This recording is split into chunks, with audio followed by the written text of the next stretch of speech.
Hello everyone! In this video, I'll show you how to open a Deliveroo account in France.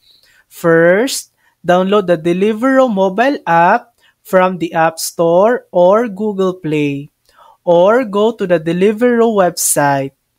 Tap Sign Up. If you want to order food, create a customer account. If you want to work with Deliveroo, select Become a Writer.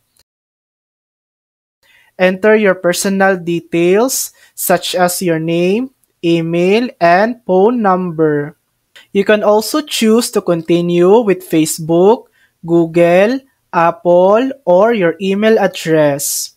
For riders, you'll need to meet some requirements like be over 18 years old, have the right to work documentation in France, own a compatible smartphone, have a bike, scooter, or vehicle with insurance and safety equipment, complete your registration, upload any required documents, and wait for Deliveroo to approve your account. And that's it. You've just opened your Deliveroo account in France, whether as a customer or a rider. Thanks for watching!